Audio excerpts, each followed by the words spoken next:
नमस्कार दोस्तों। मदारी राजा के एपिसोड 2 में आप सबका स्वागत है। मदारी राजा एपिसोड 1 में बैकग्राउंड है, जो लोग देखना चाहें।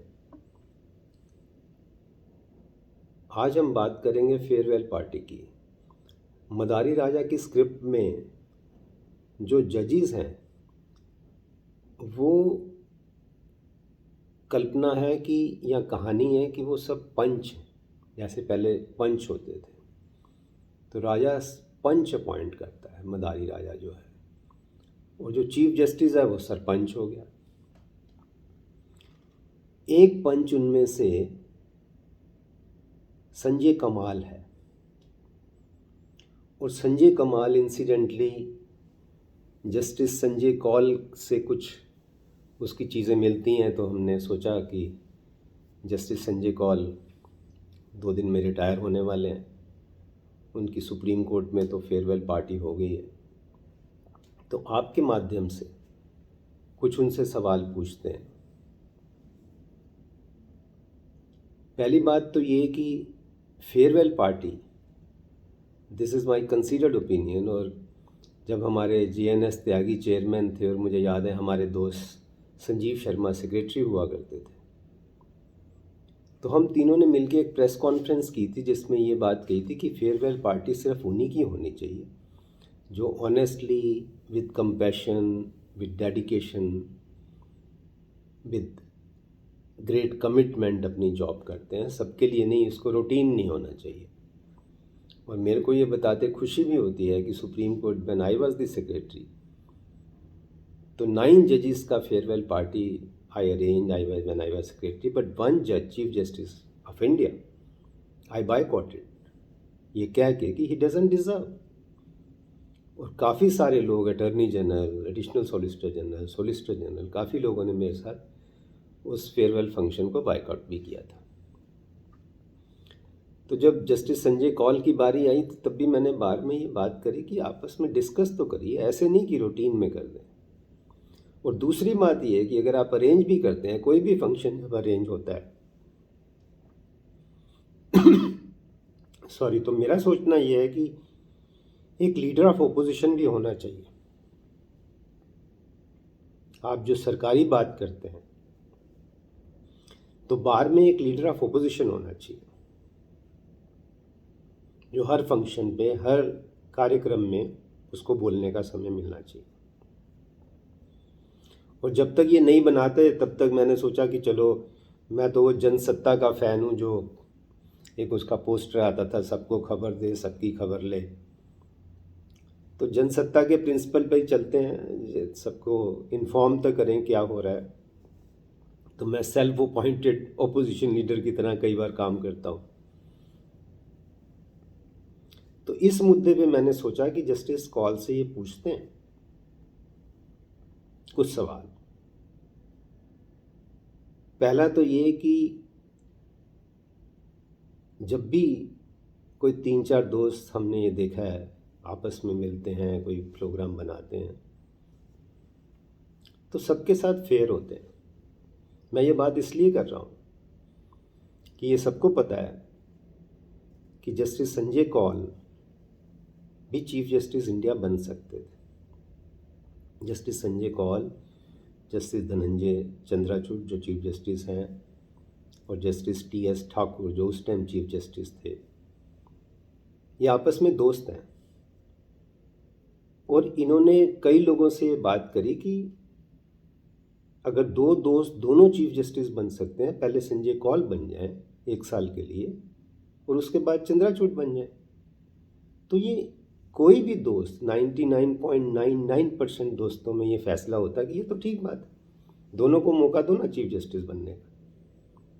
तो इनकी इतनी मिन्नतों के बाद, इतनी लॉबिंग के बावजूद भी, और वो कश्मीर से थे, आप भी कश्मीर से हैं, तो जस्टिस ठाकुर ने आपको चीफ जस्टिस बनने का मौका क्यों नहीं दिया? ये बताइए आप। Nation wants to know. जिस अर्नब को आपने बेल दी सबने मिलके स्पेशल, वो तो अब सवाल पूछता नहीं है, but nation wants to know कि क्यों नहीं बनाया आपको। आपके खिलाफ कोई एलिगेशन थे विजया बैंक के, जब आप काउंसिल थे, जज बनने से पहले की बात है ये। उसमें जस्टिस सतपाल, जब वो स्टैंडिंग काउंसिल होते थे, उनके एक जूनियर थे, वो भी आपके साथ थे। मैं उनका नाम नहीं लेना चाहता क्योंकि उनका फेयरवेल नहीं है आज। वो क्या थे एलिगेशन, बताइए, नेशन वांट्स टू नो।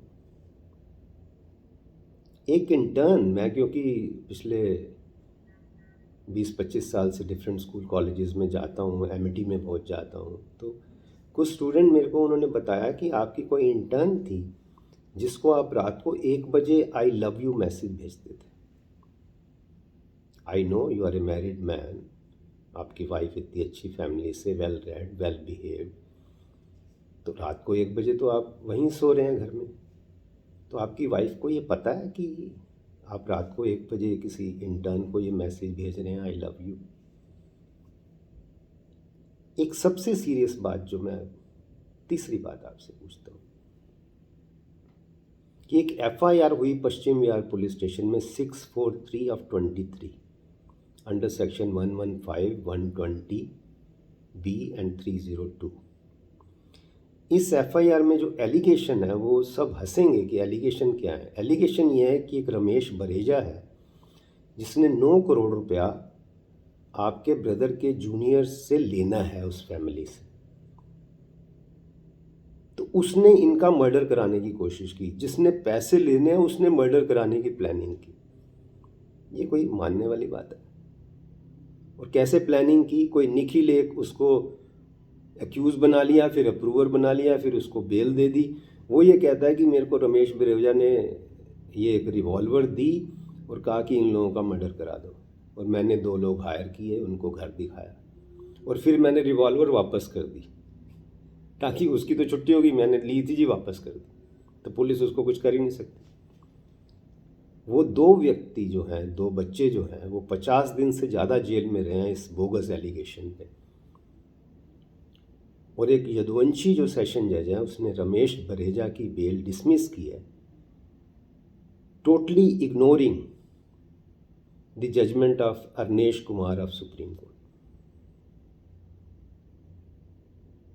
तो वो यदुवंशी ने जो बेल डिसमिस की, क्योंकि वो कंप्लेनेंट जो है वो आपके ब्रदर का जूनियर रहा है, और उसके ब्रदर, वो और उसकी वाइफ आपके फैमिली फ्रेंड्स हैं, आप भी उनके दोस्त हैं।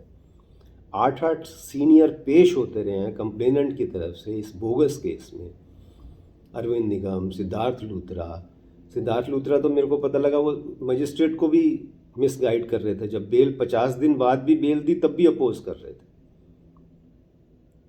और जस्टिस जो यदुवंशी जज हैं, सेशन जज, वो बड़े परेशान है। वो, मेरी खबर ये है कि क्यों किया उन्होंने ऐसा। बट आप बताइए क्यों किया? क्योंकि आपके फैमिली फ्रेंड हैं जो कंप्लेनेंट हैं, और 8 सीनियर ऐसे पेश नहीं होते हैं। मैं जानता हूँ सिद्धार्थ लूथरा और अरविंद निगम और ये सारे गैंग को, ये ऐसे पेश होने वाले नहीं हैं। वो 30,000 ही जाएंगे या किसी और कोर्टों में जाएंगे, 8 सीनियर एक साथ।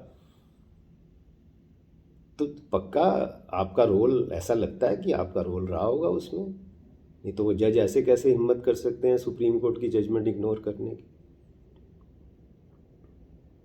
यार बताइए आप, ये बड़ा इम्पॉर्टेंट मामला है। जो 370 पे आपने किया है वो जग जाहिर है, कितना बड़ा जुल्म किया आपने, अपनी कौम पे जुल्म किया, कश्मीर पे। कश्मीर के कोटे से आए आप और कश्मीर पे ही जुल्म कर दिया। टोटल पाप किया आप पांचों ने, उसको अलग से हम चर्चा करेंगे। पूरा constitution, you have burned the constitution, जिसकी आपने ओथ ली थी टू अपहोल्ड द कॉन्स्टिट्यूशन।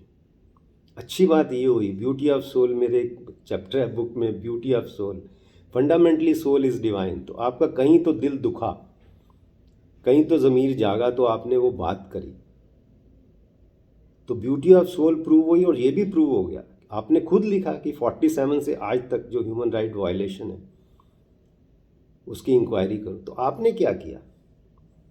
इसका मतलब तो आज भी हालात वो हैं, तो 370 हटना ही नहीं चाहिए था। जो आपने जो बात करी, आपने ब्यूटी ऑफ सोल भी प्रोड्यूस की, प्रूव की, और अपने आप को 5 जजों को, पूरे सिस्टम को किसके प्रेशर से कर रहे हैं, सबको एक्सपोज कर दिया आपने। बहुत अच्छा किया, इस बात पे तो मैं आपको सैल्यूट करता हूँ। आपने सबको एक्सपोज कर दिया, अपने आप को भी एक्सपोज कर दिया। तो आप कहते हैं मेरी I am fully satisfied retirement पे। You are fully satisfied. आपकी सेटिस्फेक्शन का सर्टिफिकेट आप खुद ही देंगे। क्या बोल रहे हैं आपके बारे में फली नारिमन, जस्टिस नारिमन, जस्टिस मदन लोकूर, एनोनियस, शॉकिंग, और आप कह रहे हैं फुली सेटिस्फाइड। जिसके आप चक्कर लगाते थे जस्टिस ठाकुर के, जो आपके एक किस्म के गुरु, आपके सीनियर रहे, जिनसे मिन्नतें करते थे, लॉबिंग करते थे कि मेरे को चीफ बना दो, उनकी सेटिस्फेक्शन 5% थी, जो आपके सुपर गुरु हैं, और आपकी फुल सेटिस्फाइड। वाह क्या, जब कुछ ना बन सके तो तमाशा बना दिया। तो बताइए जस्टिस कॉल, ये जो पार्टी करते हैं ना लोग घरों पे, ज़्यादातर लोग आपको पता है वो क्या है, दुकानदार लोग हैं। उनमें से ही कुछ लोग आपकी जजमेंट को अपोज कर रहे हैं। पार्टी तो इसलिए कहते हैं, वो कहते हैं एक जज आएगा 4 जज और आ जाएंगे, तो पार्टी तो वो कर रहे हैं, लेकिन आपको क्रिटिसाइज़ भी कर रहे हैं, ये आपको पता है। मेरे को अमेरिका में बैठे ये सारी खबर है। तो आप बताइए। तो मैंने सोचा आपकी रिटायरमेंट से पहले आपसे सवाल भी पूछ लें और आपको गुड विशेस भी दे दें कि चलिए जो आज तक हुआ आगे से संभालिए अपने आप को। तुम जियो हज़ारों साल। मैं तो यही कहूँगा, मेरे छोटे भाई हैं आप, मेरे से उम्र में भी जूनियर हैं और लॉ प्रैक्टिस में भी, लॉ स्टडी में भी। तो मैं तो इतना ही आपके लिए दुआ करूँगा कि खुश रहिए, अपने आप को भी एनालाइज़ कीजिए, सोसाइटी को भी कीजिए, कश्मीर की हेल्प कीजिए। चलो अभी कर लो, अब आर्बिट्रेशन गवर्नर हो सकता है आपको कुछ बना दें, क्योंकि आपने सरकार की इतनी बड़ी फेवर किया, हो सकता है वो भी बना दें। तो अगर वाकई पश्चाताप करना है तो कश्मीर में जाके रहिए और बच्चों को पढ़ाइए। इसमें बहुत सेटिस्फेक्शन है, मैं ये कर रहा हूँ पिछले कई सालों से, इसमें बहुत मज़ा आएगा। किसी के कहने पे जजमेंट लिखने में या दबाव में जजमेंट लिखने, बताइए यहाँ तो लोगों को कि किसके दबाव में लिखिए, क्या डर है। मुझे लगता है कि लोग जज डरे हुए हैं, तो आप संसार को, सोसाइटी को, पब्लिक को बताइए क्यों डरे हुए हैं, अगर डरे हुए हैं कि नहीं डरे हुए हैं। सारे nation wants to know, actually nation wants to know, we all want to know. तो चलिए दोस्तों, ये आज के मदारी राजा के एपिसोड 2 में जो चर्चा हमने आज पंचों और सरपंचों की शुरू की है, जल्दी ही सरपंच की भी बात करेंगे, चीफ जस्टिस की भी। तो जागते रहिए, देखते रहिए। आप मेरे को अपने सुझाव दे सकते हैं, जो भी आइडियाज़ हैं, अपने कमेंट्स। मेरा email ashok.arora2310@gmail.com। Thank you, bye.